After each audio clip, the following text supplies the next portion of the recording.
Allah gives and He gives and He gives, and guess what happens? People become entitled. And the amount of audacity it takes to say, I didn't ask to be created.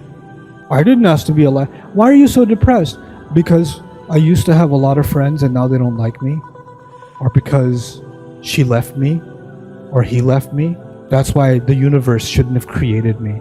You see how absurdly petty we become. This is what happens when purpose is missing. When purpose is missing, the smallest thing becomes your purpose. And when that smallest thing goes this way or that way, I don't want to exist. I don't want to believe in God. I don't want to believe in anything because I didn't get my way. Ya Allah. This is when human beings forget who made the Ar-Rahman made you with guidance. When you follow that guidance, you will not live a miserable life. And this is an incredible secret in the Qur'an. You know, Allah doesn't talk about happiness in the Qur'an. People come ask me, Ustad, can you tell me some ayahs about how to be happy?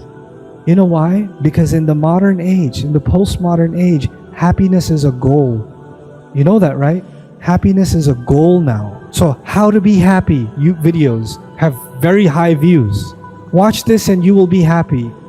You know, how to find happiness in your life. Oh my God. And everybody's got some, Hadith Abu Jahl TikTok on finding the secret to happiness. The Quran's not talking about happiness. What's the Quran talking about? Purpose. You know why? Because when you live a life of purpose, then you get some byproduct. And you know what the first byproduct of that is? Happiness. Happiness is not a goal, it is a byproduct, actually.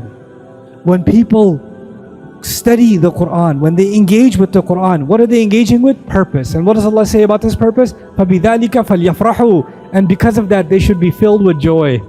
He mentions happiness when they are pursuing Allah's word, because now you have actual substance in your life. And by the way, the most miserable people you will find in this world are people who are running after happiness. The one thing they don't have is happiness. Thinking, why can't I just be happy? I feel like something's missing. Yeah, something's definitely missing. When Allah gave us the Quran, He knew our emotions. He knew, my psychological tendencies, my weaknesses, my strengths. He knew all of that, and He took all of that into consideration and then gave me the Quran. He says, أَلَا يَعْلَمُ مَنْ خَلَقَ. Doesn't He know who He created?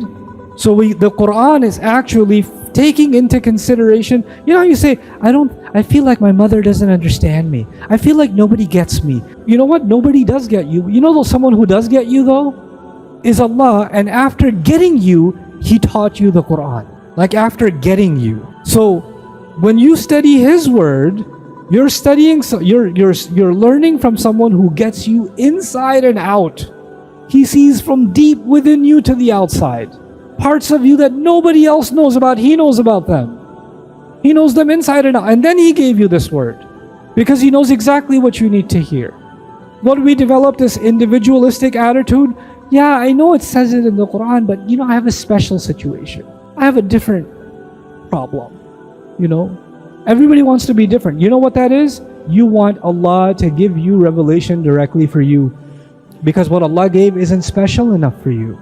You're too special for the Quran. This is actually the attitude. Watch out. You don't say it, I'll say it for you. This attitude is just masking, very thinly masking one thing. I am too exceptional for the exceptional word of Allah. And that's why I don't come to Allah's book. That's why I don't come to it.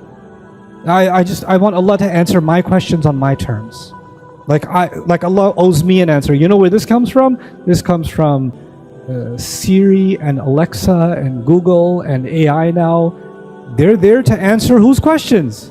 Your questions. And what do we do with the Quran? Tell me what the Quran says about raising children. Tell me what the Quran says about women.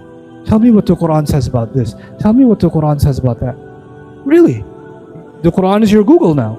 It's your ChatGPT.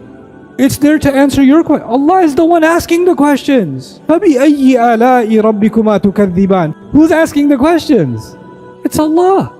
He made you. He's giving you a sense of purpose by asking you pointed questions. And here you and I think, we're in a position to be the ones asking the questions. We're the ones that until our curiosities are met, until we are impressed. I'll hear the answer, then I'll decide how many stars to give the answer. How far we've come. He says He created the human being, and He knows human beings can go very dark ways if they lose sight of guidance, and that's why He gave them the Qur'an. So now on the one hand, He says, لَقَدْ خَلَقْنَا الْإِنسَانَ فِي أَحْسَنِ تَقْوِيمٍ. Human beings have amazing potential. They were created in the most beautiful form. And He says, لَقَدْ خَلَقْنَا الْإِنسَانَ فِي كَبَدٍ. Human beings were created in toil and labor and difficulty and stress and anxiety. All of that is inside the word kabad. Then He says, خُلِقَ الْإِنسَانُ ضَعِيفًا. He created the human being weak.